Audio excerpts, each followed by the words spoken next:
Hola colegas, soy el doctor Juan Carlos Chica, soy clínico con orientamiento en cardiología, medicina interna, medicina de cuidado crítico, medicina de especies silvestres. Soy médico veterinario. Hoy quería hablar sobre un tema muy interesante que es arritmias y el tratamiento en la sala de emergencias. A veces nos hemos enfrentado ante un paciente haciendo una taquicardia supraventricular, una bradiarritmia, una torsada de Points, que nos lo han traído inclusive a la consulta, inclusive en cirugía. Estamos capacitados nosotros los médicos veterinarios para enfrentar un problema cardiovascular, una arritmia, un desorden en la conductividad eléctrica del corazón. Hoy vamos a hablar sobre ritmo de paro en medicina veterinaria. Los ritmos de paro están los ritmos de paro, están los ritmos rápidos y los ritmos lentos. Los ritmos de paro vienen siendo 4, pero podríamos decir que son 6. Los ritmos de paro son fibrilación ventricular, taquicardia ventricular sin pulso. Hay veces hay taquicardia ventricular con pulso. Estas dos son defibrilables. Y están las otras dos o tres que son la actividad eléctrica sin pulso, pseudoactividad eléctrica sin pulso y la asistolia. Estas últimas 3 hay que hacer reanimación cardiopulmonar. Las causas reversibles de ritmos de paro. Las causas reversibles de ritmos de paro son las siguientes. Hay unas H's y unas T's. Se habla de 5 H's, de 5 T's, pero realmente se podría hablar de un poco más, que son tóxicos, trombosis coronaria, trombosis pulmonar, neumotórax a tensión y tamponada cardíaca. Y las H's serían hipovolemia, hipoxia, algún trastorno en hidrogeniones. La otra sería hipocalemia, hipercalemia, y la otra sería hipotermia, pero también podríamos nombrar hipotensión. Estos son los ritmos de paro de causas reversibles, que vuelvo y lo digo, están los ritmos de paro como tal, que son 4, que son fibrilación ventricular, taquicardia ventricular, con pulso sin pulso, actividad eléctrica con pulso y sin pulso, y asistolia. Y están los otros que son ritmos de paro, que son arritmias rápidas y arritmias lentas. Las arritmias rápidas se reconocen porque la frecuencia cardíaca se aumenta, para que tengamos una idea, entre un 25 y un 30% de la frecuencia cardíaca normal, del borderline superior. Y es decir, en perros y gatos por encima de 150, 160 aproximadamente. Y las arritmias lentas es cuando el corazón late por debajo de 50 latidos por minuto. El paciente no se considera un paciente vagotónico, no es un paciente que haga ejercicio para considerar un corazón, digamos, en un estado normal. Entonces vamos a los ritmos, los ritmos de paro.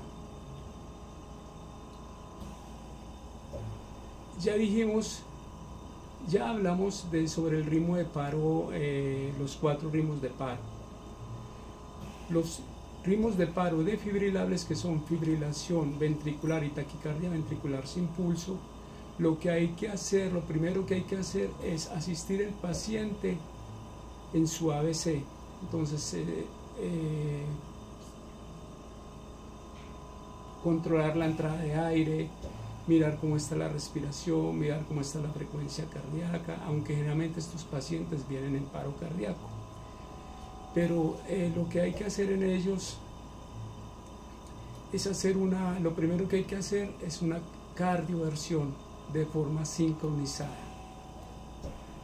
Después de la segunda cardioversión, de forma sincronizada, fuera tú, fuera yo, fuera todos, despejen vía aérea, quiten oxígeno y colocamos los electrodos.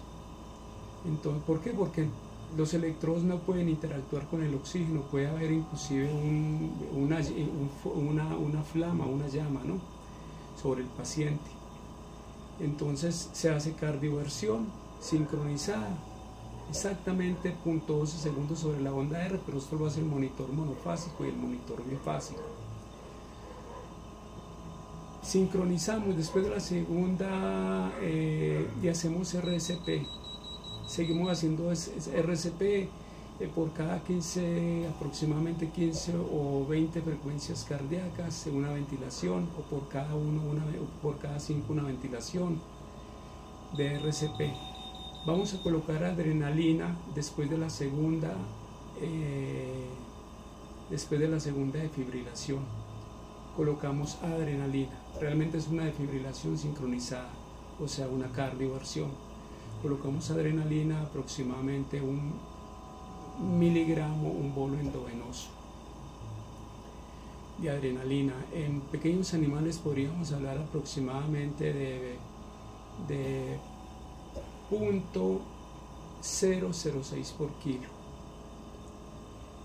miligramos de adrenalina, o la dosis que se utiliza normalmente. Si vamos a hacer una tercera cardioversión, podemos colocar amiodarona.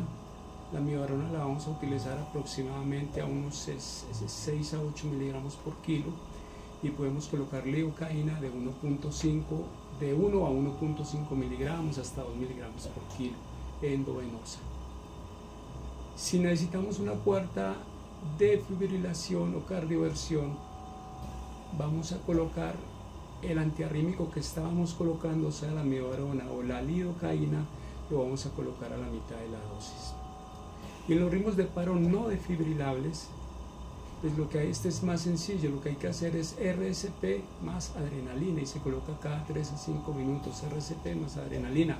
Hay veces el paciente pasa de un estado en que está en ritmo de paro, puede entrar a una taquicardia supraventricular, puede entrar a una taquicardia ventricular, puede entrar a una fibrilación. Entonces nosotros vamos mirando cómo está el paciente y lo vamos desfibrilando, y vamos colocando los medicamentos o los fármacos si ya hay estabilidad hemodinámica para sacar adelante el paciente y devolverlo a un ritmo sinusal. En los ritmos de paro debemos de tener en cuenta cuando hay inestabilidad hemodinámica. Hay inestabilidad hemodinámica cuando hay bajo gasto cardíaco. Cuando la estrechez en la amplitud de la presión sistólica y la diastólica disminuye. Cuando disminuye por debajo de 40 milímetros de mercurio. Es decir, si la presión sistólica está en 90 y la presión diastólica en 60, la presión de pulso está en 30. Entonces, ahí hay un bajo gasto cardíaco con una presión de pulso baja, y fuera de esto el paciente está haciendo unas resistencias vasculares sistémicas aumentadas, está aumentando la presión arterial. Entonces estos signos son dolor torácico. Generalmente el animalito se coloca sus miembros posteriores o trata de llevarse la patica a su pecho, apoyar su pecho sobre el piso, sobre partes frías muchas veces. Está la hipotensión, están los estados de shock, está el estado de shock modificado, que no es más que la frecuencia cardíaca dividida sobre la presión arterial media. Y esta la sacamos sumando 2 veces la presión arterial diastólica más la sistólica dividido 3. Entonces esos estados de shock, cuando el paciente debe estar entre 0.5, 0.7, 0.8 aproximadamente. Y está el estado de shock no modificado, que es la frecuencia cardíaca dividido a la presión arterial sistólica. Otro que nos condiciona bajo gasto cardíaco, que son las fallas cardíacas, entonces tiempo de llenado capilar mayor a 3-4 segundos, hipoxia, el paciente hipoxémico, desaturado, el paciente con la frecuencia cardíaca por encima de la presión arterial, son pacientes con estado de choque. Y lo otro, alteraciones mentales. Vamos a mirar cuando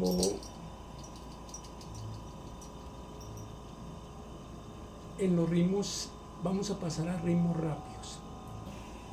Entonces en los ritmos rápidos, cuando hay taquiarritmias, o sea, si aumenta la frecuencia cardíaca por encima del 25, el 30%, el borderline superior, por decir algo, si la presión arterial es 120, digamos la mantiene en 120 el paciente, y la aumenta a 150, si la mantiene en 150 y la sube a 180, 190, por ejemplo, en gatos, estos son arritmias rápidas. Entonces, cuando están estables esas arritmias, lo que se hace es colocar fármacos, y cuando están inestables se hace cardioversión eléctrica cuando hay inestabilidad hemodinámica, que ya hablamos de la inestabilidad hemodinámica y cuáles son las causas reversibles de los ritmos de paro. Entonces, hablemos de la primera, la taquicardia supraventricular. La taquicardia supraventricular, lo mismo, sabemos de que el paciente está con un bajo gasto cardíaco. Ya hablamos sobre el bajo gasto cardíaco, el dolor torácico, la hipotensión, los estados de shock, los estados de alteración hemodinámica, la falla cardíaca, las alteraciones mentales. Cuando la taquicardia supraventricular, hay taquicardia supraventricular de complejo QRS estrecho, que es de aurícula, complejo QRS ancho, que es de ventrículo. Cuando la taquicardia supraventricular, y de esto vamos a ver en un próximo video, vamos a mirar los ritmos de paro en el monitor. Cuando la taquicardia supraventricular hay estabilidad hemodinámica, pero hay taquicardia supraventricular con estabilidad hemodinámica, lo que hacemos es una maniobra vagal. Entonces hacemos un masaje carotidio, generalmente, y elevamos los pies del paciente por encima de la cabeza, sobre todo a 45 grados. ¿Para qué? Para estresar un poco de volumen al corazón, porque la mayor parte de las extremidades tienen más o menos el 10 al 15% de la sangre total del cuerpo. Entonces debemos de estresar haciendo una maniobra vagal. Subimos las extremidades, el paciente en decúbito supino, subimos las extremidades, y con esto vamos a mejorar el gasto cardíaco. Lo que estamos haciendo, inclusive en pacientes en donde necesitamos colocar líquidos, esta es una forma de estresar volumen, ya que no tenemos otro tipo de equipos como un Swan gas, por ejemplo, un pico.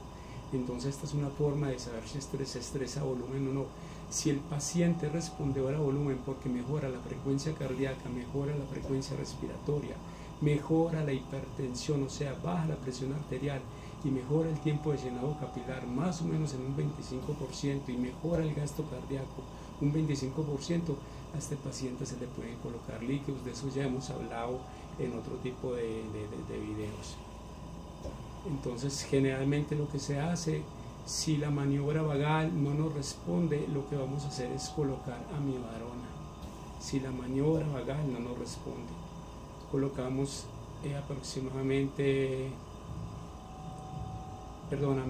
podemos colocar amiodarona, podemos colocar adenosina. La adenosina generalmente se coloca, esta la podemos colocar a 6 miligramos por kilo de adenosina. Podemos colocar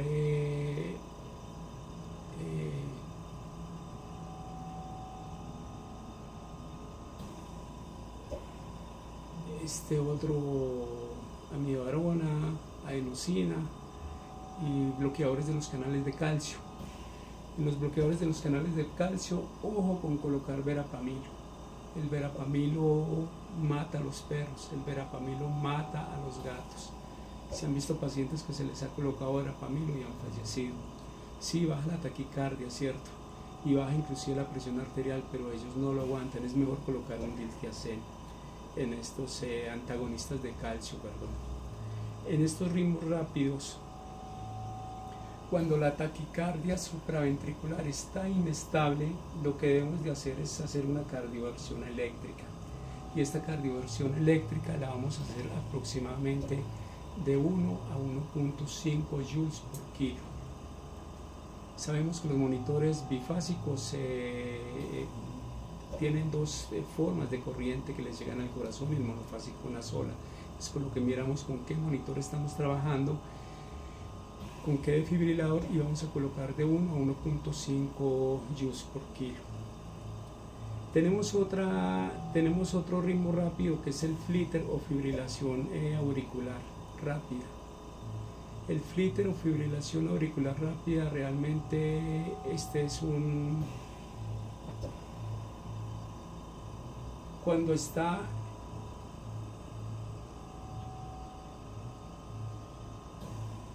inestable, este flitter o con fibrilación auricular rápida con respuesta ventricular rápida, ¿sí? Generalmente lo que se hace es una cardioversión, y esta cardioversión se hace lo mismo, fuera tú, fuera yo, fuera todos, despeje en vía aérea, ¿sí? Y hacemos una cardioversión con el monitor, con el defibrilador bifásico monofásico, el que tengamos, y es aproximadamente de 1.5 a 2 joules por kilo que se hace la defibrilación.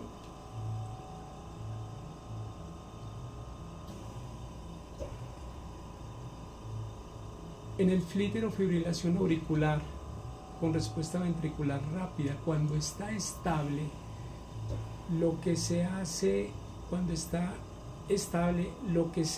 generalmente es sospechar la presencia de trombos intracavitarios, de una dilatación de la aurícula izquierda, y cuando la fracción de eyección está menos del 35%, entonces también mirar cuál va a ser el manejo. Entonces, generalmente cuando hay trombos intracavitarios, lo que podemos hacer, si nosotros vemos que el paciente tiene una arritmia de menos de 24 horas, podemos colocar amiodarona. Pero si la arritmia tiene más de 24 horas, con la amiodarona podemos agravar el problema y podemos provocar una tromboembolia pulmonar. ¿Por qué? Porque al colocar la amiodarona y el paciente lleva mucho tiempo con ese trombo intracavitario, con dilatación de la aurícula izquierda, con la fracción de eyección menor del 35%, ese paciente nos puede hacer una tromboembolia cerebral, un derrame cerebral, nos puede hacer un infarto renal, nos puede hacer un infarto o una trombosis mesentérica. Entonces tenemos que mirar muy bien qué vamos a hacer con esto. Está la taquicardia ventricular monomórfica. En taquicardias ventriculares hay monomórfica y polimórfica, o entorsada de Points en espiral. La taquicardia ventricular monomórfica, cuando hay inestabilidad hemodinámica, lo que hacemos es cardioversión eléctrica a 1.5 joules por kilo, más o menos son 1.5 joules por kilo en promedio en todas. Y cuando la taquicardia ventricular monomórfica está estable, entonces vamos a colocar igual lo que hablamos ahora. Colocamos fármacos como amiodarona, fármacos como lidocaína a las dosis para ellos. Cuando el ritmo está rápido, ojo colegas, con colocar amiodarona en pacientes con arritmia por más de 48 horas, ya explicamos por qué.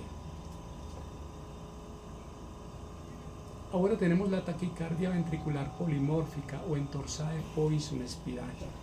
Esta es una taquicardia de un ritmo rápido. En todas las arritmias debemos descartar, nosotros descartar las H's y las T's. Las debemos descartar en todas. ¿Por qué? Porque estos son los ritmos de paro que podemos hacer reversibles, o sea, las causas de ritmo de paro reversibles. Vuelvo y se las digo. Las T's son tóxicos, trombosis coronaria, trombosis pulmonar, neumotoras a tensión y tamponada cardíaca. Y las H son hipovolemia, hipoxia, trastorno en hidrogeniones, estados de shock, hipotermia e hipotensión. En caso de que la taquicardia supraventricular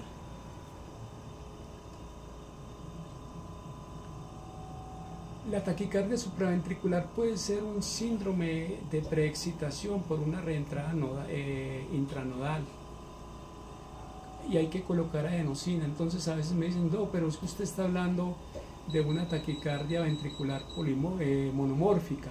¿Por qué adenosina? Porque mire, si nosotros colocamos adenosina en un paciente con una taquicardia ventricular monomórfica y no responde, quiere decir que ese paciente tenía una taquicardia supraventricular, ¿sí? Y había una fase de preexcitación con una reentrada intranodal. Entonces, de una vez hacemos el diagnóstico y el tratamiento. Lo podemos hacer tranquilamente. Les colocamos la adenosina. Vamos a hablar de los ritmos lentos. Los ritmos lentos en perros y gatos y en animales son bradicardia sinusal, bloqueos auriculoventriculares de primero, segundo y tercer grado, o sea, los MOVIs, MOVIs 1, MOVI 2 y bloqueo completo de tercer grado de rama. Está el flitter o la fibrilación auricular lenta con respuesta ventricular lenta. Esos son los ritmos lentos. Cuando los ritmos lentos son inestables, lo que debemos de hacer es colocar atropina. Les colocamos atropina, aproximadamente 1 miligramo endovenoso de atropina, que viene siendo más o menos 0.2.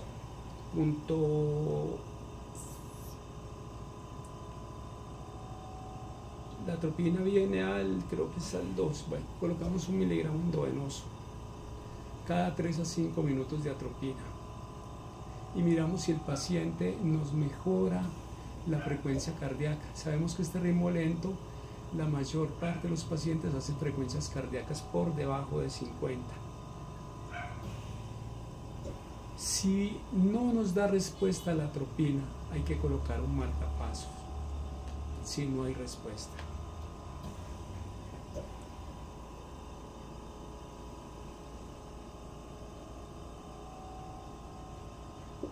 Hay una sección que es el colocar atropina, que es cuando tenemos un bloqueo auriculoventricular de segundo grado y rama completa, o sea de tercer grado, un MOVIs 2 y un bloqueo de tercer grado. ¿Cuál es la excepción? Que ahí no debemos de colocar atropina, porque si colocamos atropina nosotros en un paciente con un bloqueo de este tipo, lo que sucede en un caso de estos es que vamos a producir una fibrilación auricular y agravamos el cuadro clínico del paciente. En los marcapasos tenemos los marcapasos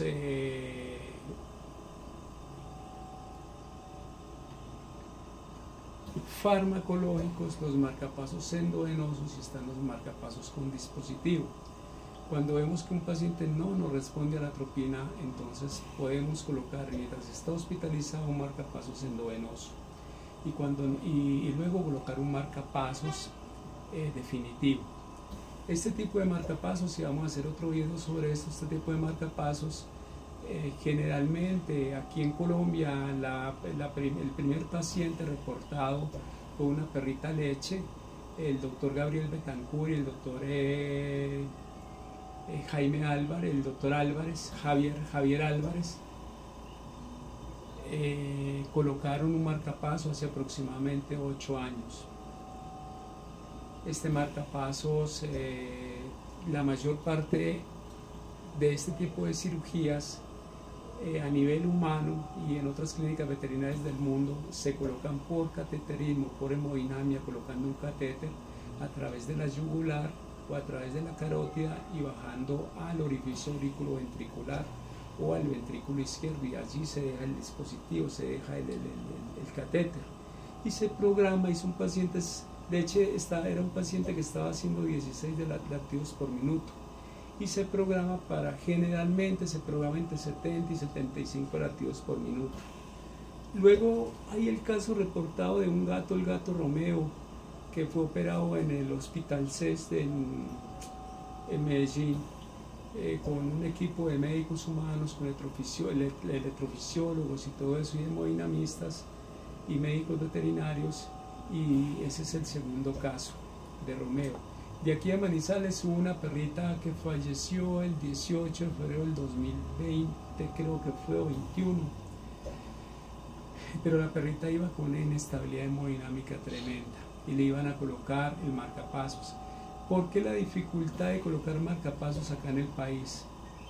La dificultad no se da más que por los costos económicos, porque mire, un marcapasos vale aproximadamente 10 a 15 millones de pesos. En dólares serían aproximadamente unos 4 o 5 mil dólares. El equipo para hemodinamia o de angiografía está costando aproximadamente unos 2.000 dólares.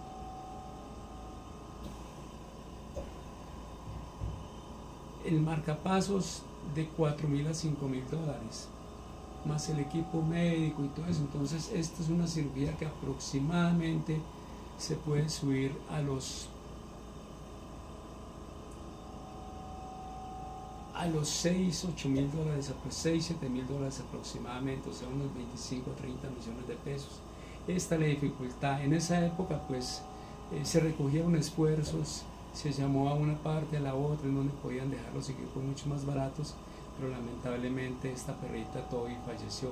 Ya a nivel latinoamericano hay reportes de marcapasos en mascotas, en Argentina, creo que el doctor Sergio Sánchez con el doctor Paoloni han colocado algunos marcapasos, y algunos otros médicos, cardiólogos argentinos muy buenos, que los hay, y a nivel europeo y Estados Unidos ni se diga, pero pues los recursos son otros. Cuando el paciente ya sale de estos ritmos de paro, se programa dentro de la hospitalización del paciente, al cual fue colocado un marcapasos temporal, endovenoso o uno definitivo, y se comienzan a descargar las causas etiológicas dentro de las H's y las T's, o alguna causa degenerativa del nódulo sinosal.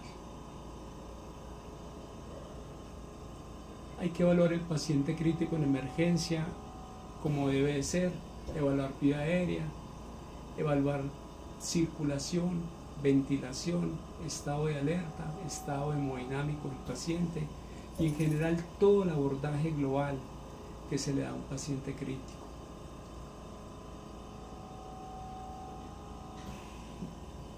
¿Por qué hablamos de marcapasos? Porque el nódulo sinosal, cuando hay alguna causa que determina que el nódulo sinosal no trabaje bien, y en este tiempo los bloqueos son más la ausencia, cada vez está más separada el nódulo sinosal del complejo QRS, o sea, el trabajo auricular se separa cada vez más del trabajo ventricular. Entonces llega un momento en que hay ausencia de nódulo sinosal, y por eso se producen los bloqueos de segundo y tercer grado, primero, segundo y tercer grado, que ya es bloqueo de rama completa, en donde hay ausencia de nódulo sinosal, con un QRS, que es la repolarización y despolarización ventricular, o sea, la contracción y la dilatación ventricular ancho. Bueno, no siendo más, recuerden que los invito para que vayan a mi canal Sala de Emergencias en YouTube, activen la campana de notificaciones, den like, que Dios los bendiga, que Dios me bendiga, colegas. Compartan con sus amigos, con sus enemigos también. Hasta un próximo kit, Albeitar, hasta que nos volvamos a encontrarnos. Hablamos desde la Sociedad Colombiana de Emergencias y Cuidados Críticos Veterinarios, de la cual soy el fundador COES, y desde Sovia Medicina Veterinaria. Hasta pronto, chao.